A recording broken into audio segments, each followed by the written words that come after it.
Welcome in, I'm Artris, and in this video we're going to be going over a green leader that's all about turning your brain off and going unga bunga in Green Zoro. Jokes aside, this is a brand new leader from OP12 that reads Dawn ×3, activate main once per turn. If this leader has battled your opponent's character during this turn, set this leader as active. Then this card cannot attack characters with an original cost of 7 or less during this turn. So naturally, with this ability, this leader is meant to be attacking into the board, but then also you're getting the ability to restand, and if you attack a character that is 8 or higher to begin with, you can attack again if it didn't go through, or you can attack life. So you do have a couple of options there. This deck is not entirely turn your brain off. There are some decisions you have to make, but as far as the skill level of the deck, I think it's very much an entry-level deck as far as anybody can come into the game and pick it up. So it's a really good deck for beginners, but I do believe that the power level of this deck is high enough that you can take it to a big tournament like a Treasure Cup or a regional and do really well with it. But before we go over the deck list and end to any games, please make sure to hit that sub and like button. It helps out the channel so much. Thank you all for the support. Additionally, if you'd like to talk about the One Piece card game outside of the YouTube comments,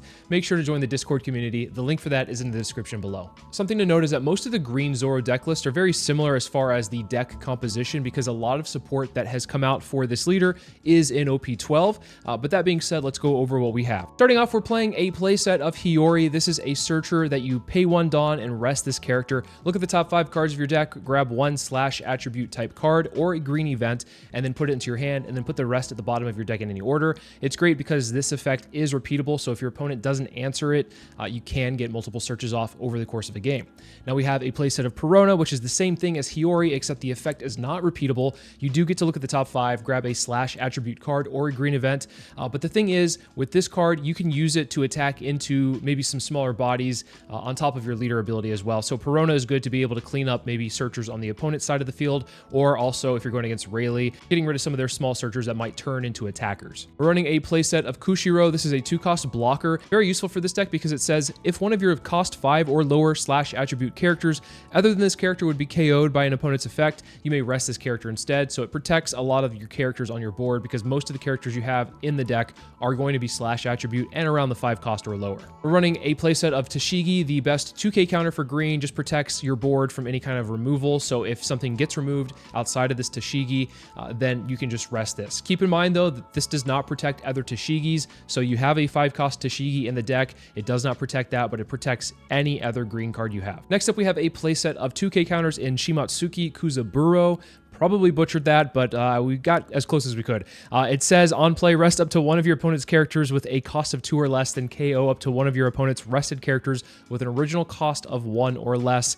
This can be useful in some matchups. Most of the time, though, it will be a 2k. Next up, another playset of Kuina. This is a 4-cost 1000 power character that says activate main. You may rest this character, rest up to one of your opponent's characters with an original cost of 4 or less, then attach up to 3 rested Dawn cards to one of your Zoro leaders. So this is a great card going second. Typically, you're going to want to take first because your curve going first allows you to do pretty much what you're wanting to do and very efficiently. But if you go second, this is a great card to at least have on your second turn so that you can at least get this effect off. And on top of that, if you don't even use it to rest a 4-cost, you can rest this and attach 3 Dawn to your leader from that ability. So very useful to get extra hitting power where your opponent might not expect it. Next up, I'm running 2 of the 4-cost Zoro from OP12. This one is not really that great for the deck, but it does have a couple of things that we're looking for. This is a / attribute type, so it can be searched out by your Hiyori, your Peronas, and it's also protected by your Kushiros. But this is not really the best card in the deck, of course. It's kind of just a filler card for other things you might want to fill in instead. It is a 1k counter, so at least it has that going for it. And once again, if you don't have a great going second play outside of Kuina, this is a card you can throw down on 4 at least and have something to attack with the following turn. The effect is if while this card is in your hand, it cannot be played by an effect. Not a problem there. If your leader has a / attribute, this character cannot be KO'd in battle by / attribute cards and gains plus 1000 power. So this is actually pretty useful in the mirror because this card just kind of sticks on the field, and that can be very pesky over the course of a game. Next up, we have probably one of the more expensive cards in the deck at Cavendish, a 5-cost 6000 power body that came out of EB01. It says on play and when attacking, if your leader has the Supernova's type and there are no other Cavendish on the field, set up to 2 of your Dawn cards as active. Sometimes this is a good card to be able to play down later on. I think on curve, if you're playing this down, you're not not going to be able to use your leader ability because of the fact that you're only getting 2 Dawn back. So you need to have 3 Dawn underneath your leader in order to be able to restand it. So this is a good card to be able to play down on 7. So on 5, you're typically going to be wanting to play down this Tashigi, which this Tashigi says on play, rest up to one of your opponent's characters with an original cost of 6 or less, then give up to 3 rested Dawn cards to your Zoro leader. So on 5, you play this down, rest whatever your opponent played down the previous turn, attack into it with your leader, then restand your leader, and then attack into face.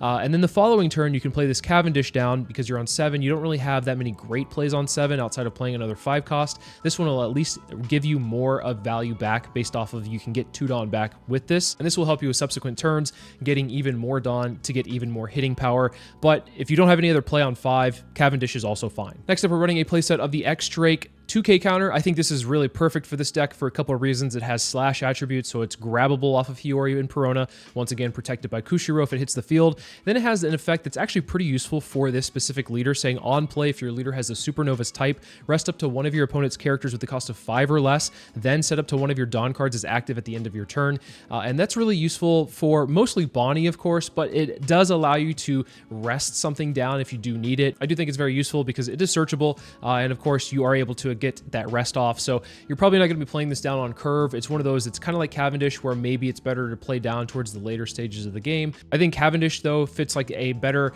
middle section of the game, whereas X-Drake is better towards the later stages because this doesn't allow you to put Dawn underneath your leader, and you have to have extra Dawn to be able to put that underneath your leader outside of playing that. So if you're going first and you're on that 7, you play this down, you only have 2 remaining, doesn't really do much for you. You can play it on 9 if you have no other options and you can still get your leader ability off, but I think this is one that if you don't see some of your other tools, this is a fine tool to at least be able to rest a character. But once again, your 2Ks are mostly going to be used as 2Ks. Then probably the star of the show, well, I guess outside of Tashigi, we have the 8-cost Dracula Mihawk, a new blocker from OP12. This thing's pretty insane, just the fact that on play, set up to 4 rested Dawn cards as active, then you may not play a character with an original cost of 7 or more during this turn, which for the most part, that's not going to be a problem because you only have 5 cards in the deck that cost 7 or more anyway, so that's not really a problem. You can play anything else out after you've played this down. You get a lot of Dawn back, but most of the time when you are playing this down, you're going to be putting the rest of that Dawn underneath your leader and attacking in. This card is just really hard to get around because of just the fact that you can protect it with the Tashigi 2K, or also it's just an 8K blocker, which is just insane. And I think a lot of people understand its value because right now, at the point of this recording, it's sitting around like $10 just for the base art. Then I've added in one 9-cost Zoro because I think that in the yellow matchup, specifically more against Enel, you're going to need to have some kind of threat to be able to answer them. For the most part, this deck is able to be answered pretty easily against Enel. Enel has no problem going against Zoro, but I think that with this 9-cost Zoro, it actually puts a lot more pressure on Enel and they have to play a little bit differently, depending on, of course, how you play. You might want to increase this to 2 depending on how prevalent Enel is in your meta or any yellow decks are in your meta, but otherwise this card's kind of a brick. You're not really wanting to play it in any other matchups. It doesn't really do much for your game plan, but it is a big body that can be very threatening if you do have the chance to throw it down. Now, something that might be controversial, or maybe not, I'm not entirely sure, but I'm not running any Hody Jones in the deck, and that's like my favorite card in green. So I kind of feel like a little bit odd not having it in the deck, but I did want to try it out without this card, and instead putting in Dead Man's Game as the way to rest units or Dawn. And so Dead Man's Game essentially does the same thing, except you only pay 4 for it, so you have more Dawn to put underneath your leader and to be able to swing bigger if that's the case. Of course, Hody Jones is an excellent card overall, and if you want to include Hody Jones in the deck, I don't blame you. I totally would as well. I've tried versions with it and without, but for the sake of this video, we're doing it without Hody Jones and instead running 3 Dead Man's Game, just because of the fact that, like I said, you can rest 4 Dawn and then rest a total of 2 opponent's characters and or Dawn cards, so that hits the same thing that Hody Jones is doing. Additionally, this will allow you to be able to protect yourself a little bit easier if you do leave Dawn open because it is a counter event, so you have those dual modes, which is very nice to see. And then finally, the closer of the game, we have a 3-cost event in Luffy's the Man Who Will Become the Pirate. This will allow you to pay 3 Dawn and then set up to one of your Zoro leaders as active. Hence why I made the kid joke at the beginning of the video, because you pay 3 Dawn, you pitch a card, basically pitching this, and then you restand your leader. You actually can get a lot of attacks in over the course of a single turn with this card, especially towards the later stages of the game, being able to attack attack with your leader into a body, restand, and then swing in, restand with this. And depending on how much Dawn you've left open, you can attack multiple times, of course. So I think that this card is really good. You want to see it. Probably at least 2 copies over the course of a game because it can really threaten lethal at certain points. You can also have this as a way to clear board if you need to. There's plenty of different options here. The trigger sometimes is useful if you are fearing for your life because it gives you an additional plus 1,000 power for the turn. So overall, pretty good card. You might want to cut this down to 3, but I do think that 4 is just a really good number for me because of the fact that, well, I want to see it. It is a game finisher for the deck overall, and if you don't see this card, then it's a little bit harder to close out games. So with that all being said, that is the deck list overall. There are some changes you can make. As I mentioned, Hody Jones is pretty good, but we'll go over probably some of the changes we could make after we've played some of the games over the course of the sim. I don't want to discredit this leader as just being strictly brain off because you definitely have to think about certain lines when you're attacking. So of course, people that just saw the intro are probably going to be a little bit triggered by that, but I think that this leader is really good for people that are getting into the game, wanting to learn maybe some mechanics, maybe learning some fundamentals, because I think that with this leader, you learn how to counter pretty efficiently, you play on your curve, and you do get the added benefit of just having such a powerhouse of a leader effect. So that's really the reason why to play this. You'll see it very prominently in a lot of beginning tournaments, whether it's Treasure Cups or regionals. You'll probably see it very popular, very heavily represented, and probably over the course of this meta as well, because I think it just stays strong. There's not really a way. I mean, there's, of course, ways to beat it, but I think that it's consistently strong, and I think that's really important for good decks. That being said, let's take it into the sim and see how it does. All right, Green-Purple Luffy. This is a matchup that you're probably going to see quite often, at least with Zoro. That Green-Purple Luffy didn't really get touched by the ban list, so this is actually really good that we mulliganed that hand because we had too many events in the opening. We're going to go ahead and grab a Mihawk. We're looking for a Tashigi, but we don't have it, unfortunately. Maybe we'll draw into it eventually. So at least in the meantime, this next turn, we'll swing 8 into lead, and I think that's going to be pretty comfortable for us to just, like, do that because we don't have any other play. Okay, so we do draw into the Tashigi. That's really nice to see. Let's go ahead and just swing 8 into lead. Green-Purple Luffy is pretty comfortable taking the first couple of hits because later in the stages of the game, they can hide behind Gum Gum Giant and things like Dead Man's Game, which, as you see, they just drew. So we have to keep that in mind. We kind of have to track. Oh, it looks like we're going against a PRB Green-Purple Luffy because they are playing the 2-cost Nami, which is really strong. We'll get to that eventually when we get to PRB 2, so that's pretty nice to see. I'm playing the Cavendish down because I want to hold on to the Tashigi for a higher target, being Sanji and Pudding, which they just play down. So we'll play out the Tashigi this next turn, and with the Tashigi, we'll be able to rest the Sanji and Pudding. Swinging Cavendish first, because what I want to do is I want to swing the Cavendish, get the Dawn back, and then they're probably going to counter out of this one because they don't want to go down to 1 so early, and I'll go ahead and just swing 12 into 7. They could protect this, but it probably would require too many cards that they would be uncomfortable giving me, so I'll go ahead and they'll go ahead and let that one go, and then I'll go ahead and swing 12 into 6. They get a Trigger Nami off of life. Let's see what they get. Another Dead Man's Game, so they are kind of stacking up these events for the later stages of the game, when I'm going to be pushing for lethal, of course. Luffy Taro into Sanji and Pudding, really good combo. They're seeing their stuff, of course. They're going to go 6 into 6. I'm just going to give them a 1k here. And if they decide to go Zoro or Juro into it, I'll give them another 1k. I think Cavendish is pretty important to stay alive for this next turn because we can get a lot of Dawn back after we play this Mihawk down. We're going to get 4 back, and then we're going to get another 2 back with the Cavendish. So I'm going to actually pressure life again. Usually I like to protect, or rather attack their board, but because they're at 1 life, they're not going to really be comfortable taking anything, really. So let's go ahead and just swing 8 into 6. Really good numbers against Green-Purple Luffy. It's really uncomfortable for them. They're giving us the Dead Man's Game, which we knew they had. Thinking about playing the Kushiro, but I think just swinging 11 into 6 is better because who knows what they have in hand. If it is a Gum Gum Giant, it's going to be harder for them to protect with an 11 going into 6, but it looks like they're going to protect this Zoro Juro anyway, and we'll go ahead and go 11 into 6 as their face. So here, I think that they kind of have to just go for game. They have to pressure game as much as possible. Yeah, as expected, the Luffy that restands itself is coming down. They're going to go 7 into lead, which I'm going to give them a 2 and a 1. I'm going to hold on to this blocker until I absolutely need to use it. Here, I'm just going to give them the Cavendish because I don't want to give them 2 2Ks to protect the Cavendish. I want to hold on to the counter for if they're trying to go for lethal, or if we can protect this Tashigi, then we're going to be able to do it. I'll give them a 2K here. They might double swing with this Luffy, but if they do, that means there's going to be less Dawn for them to use counter events.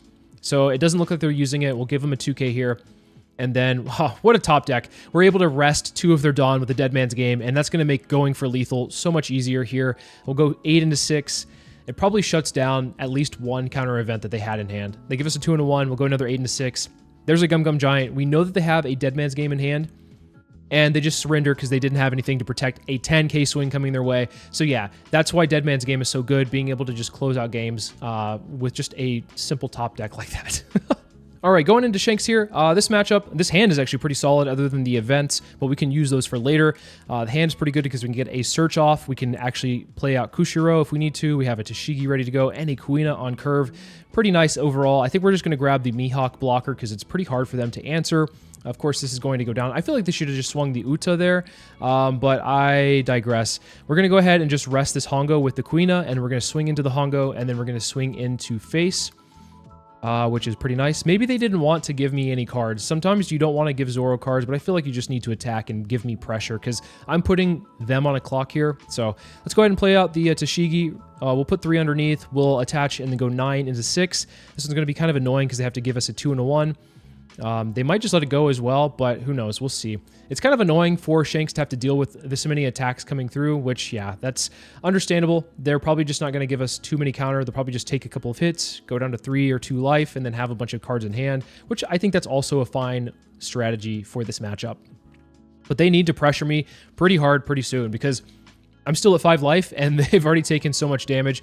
This 4-cost blocker Shanks is pretty annoying because it can just pitch any dead card in hand and then minus 2,000 to a leader or character for the turn. That's the 9-cost Shanks. They are not wanting to attack because I think they're wanting to starve me out, but I'm telling you, you don't starve out Green Zoro. You just kind of, I mean, unless you're a Nell, you can starve us, you can starve Green Zoro out. But if you're playing like Shanks or anything else, just attack.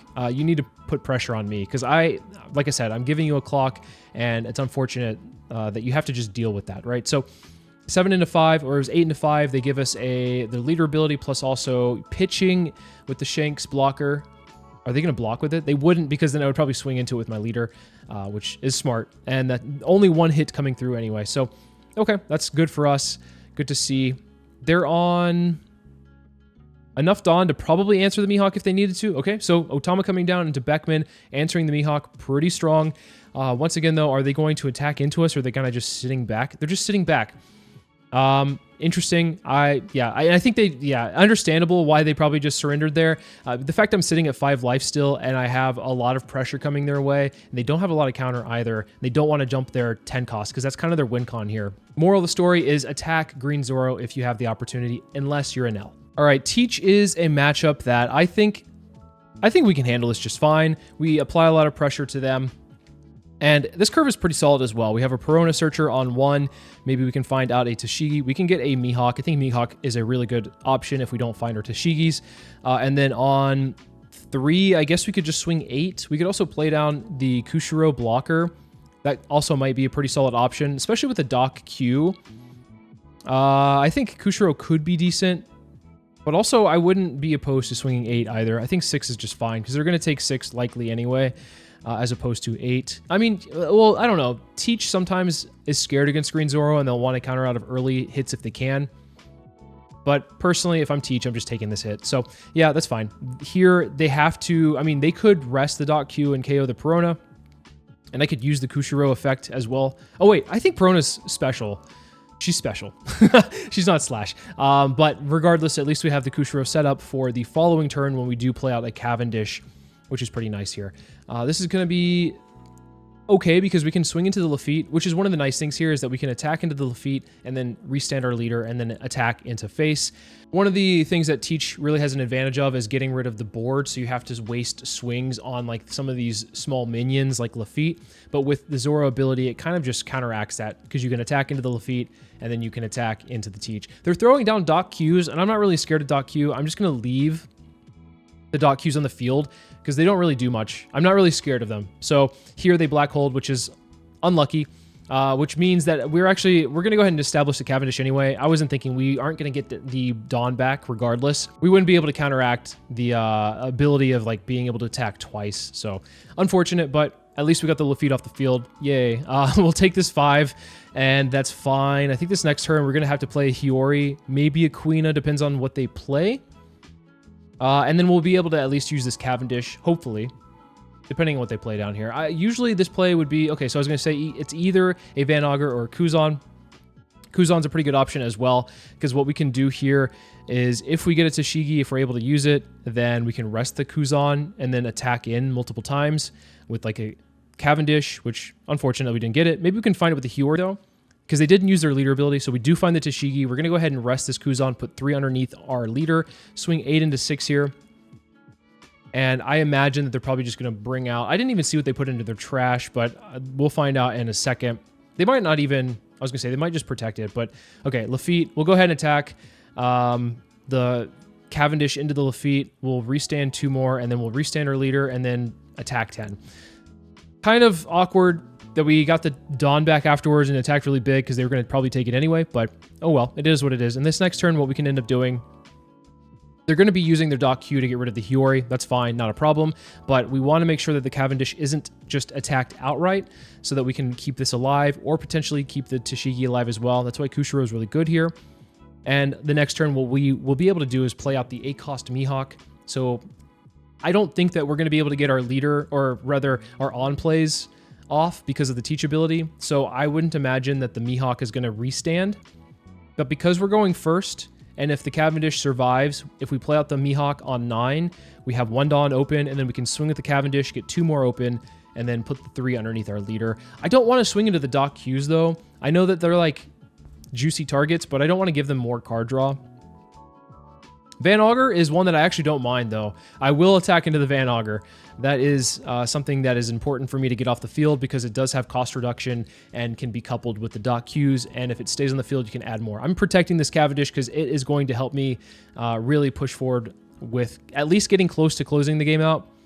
What are they on right now? They're on 8, so they're going to be on 10 next turn. I think what we end up doing is we just swing big. We actually just forego the Mihawk. Now that I see that they're on that 8, I'm going to swing... Oof. Let's go ahead. I messed up. I messed up the sequencing. Okay, it's okay. It's okay. We could have gotten more Dawn back, and I'll tell you why in a second. We're going to swing 7 here. Swinging with the Cavendish is the problem because what I could have done was restood my leader with the 3-cost event, then swung the Cavendish, got more Dawn back, and then use that Dawn to attack with other characters or put it onto the leader.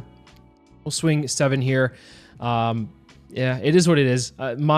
My bad. We'll still probably be able to put them to 0 because I think that's what we really want to do here. We want to restand our leader and put them to 0 so that if they play the 10-cost Teach, it's going to be really hard for them to win the game. We have a couple of ways out. We can attack really big, and if they block with a blocker, then we can restand it and then attack in again. We also have Dead Man's Game ready to go, so if they do have any blockers or any Dawn open, because sometimes they're running, I think it's Black Vortex, a 2-cost counter event. So they do have Kuzan, good to note. But yeah, we can at least rest maybe 2 Dawn here, depending on what they do. They do leave, okay, they leave 2 open, which means that they're trying to be sneaky here. We're going to go ahead and rest. I think we rest a Kuzan and we rest 1 of the Dawn, because I don't think they have 1-cost counter events. We could do another Dead Man's Game, but kind of useless. And they did have the Black Spiral, okay, or Black Vortex, or whatever it's called, because that would have prevented my leader from using the leader ability to restand. Very smart on their part, but we got kind of lucky we were holding on a Dead Man's Game for the entire game. Alrighty, going into Bonney here, I'm going to take first. Now, depending on who you ask, by the way, this hand is really solid. The double Tashigi, love to see that. We have a Searcher with Hiyori. Now, depending on who you ask, you could say that Zoro is favored into Bonney or Bonnie's favored into Zoro. I personally think Zoro has a slight edge in this matchup because of the fact that Bonney isn't able to rest the leader. So you get the leader swing off, then you activate main and restand it. So that's pretty nice, of course. But the other thing that you can take note of is that Zoro is playing 1 character a turn, and Bonney does really well against decks that play 1 character a turn. Let's go ahead and get the Hiyori search. I think Mihawk is probably our best bet. I'm usually just grabbing Mihawk like 75% of the time. The other 25% is like Tashigi and then 2K if I need it. So yeah, I think what I was trying to say is that this matchup I feel is Zoro favored, especially if you go first, because you can really just add pressure. But of course, Bonney likes taking life, taking as much counter as possible so that they can hide behind blockers and 8-cost Kid. So depends on their draw, of course. But I think because we have a little bit more consistency with what we're doing, I would say that our advantage is probably like 6 times out of 10 versus a Bonney. And of course, if Bonney goes first, I think that Bonney probably has an advantage because they can play down Cavendish. and at least, you know, maybe protect it with a swing or whatever. But yeah, I think here they're probably just going to get rid of the Hiyori. I would imagine they just get rid of it, yeah. Because I'm just going to instantly use that effect if I need to. I would probably forego a Tashigi if I could get a Hiyori search off. But we're not going to be able to do that. So let's go ahead and just rest this Uroge. And as I mentioned, like they're going to be able to rest the Tashigi here, and they could freeze it the next turn if they have Carrot, but they might also have Cavendish. They have a bunch of different good 5-cost cards. Swinging 8 into 5. They might protect it. Sometimes, like if I'm playing on the opposite side of a Zoro, I will protect the body. Yeah, makes sense. I don't blame them. Protecting the body is a good option. Unfortunately, it means that they're going to have less cards in hand when I start pressuring for game, but I think if they, you know, balance it correctly, they should be fine. But having a Uroge blocker up is pretty annoying. Because that means that if I play Tashigi the next turn, which I have, what am I going to rest and attack into? They can either just like counter out again if it is a Cavendish or if it's a Carrot, or they can just block with the Uroge if they need to. So yeah, I mean, protecting it makes a lot of sense. Here though, I would imagine that with the Tashigi rested, I don't think they're going to swing really big into it. I would imagine that they probably play like a Carrot. Obviously, like, alternatively, I think that Cavendish is a good play as well, because Cavendish really is the engine for the Bonney deck. But I think they just want to like mitigate the amount of attacks coming their way. So if you have a Carrot, I would play it. And a Cavendish does come down. Okay, that's not awful. They can pressure the Tashigi with the 2 Dawn that they get back, so they could swing 7 into the Tashigi. And I'm probably protecting it because I'm going to play another Tashigi the next turn, and I want to have multiple bodies start stacking up if possible.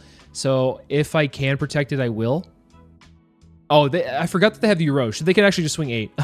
I forgot. That's such a good card. Okay, they just forego that, and that makes sense because I think for me, like, giving them 1 card isn't really going to make a difference. I think they want to pressure face. I think they're playing it correctly. We'll go ahead and just rest this Cavendish down, and I am going to go ahead and swing 9 into the Cavendish because that's going to be more awkward for them. I think they're going to have to probably block this one. And they rest the other Tashigi, so I don't get a second attack in, which that's fine. They probably are thinking I'm going to put the 1 on the Tashigi and swing 8 into the Cavendish, but I'm just leaving the 1 open so that I can play the Perona and kind of see what our next turn could be. They let it go. I'm a little surprised, but I guess keeping the blocker up is maybe a little bit more of a priority for them because the blocker is going to really help them. If they have the 8-cost kid, be pretty healthy here. Ooh. Do we grab a second Mihawk? I think we just do. I mean, I don't know if there's a world where we're playing 2 Mihawks, but I also kind of don't want to play a Mihawk and then have it rested and have a 9-cost Shanks come down, so that's kind of an annoyance. Okay, so here's the Carrot. That's understandable. Have a nice day. They'll probably swing 8 here, I imagine, with their leader, as they did the previous turn. They might also have enough for a blocker and just swing like 5, but I think they want to pressure me, get me down to 3 life.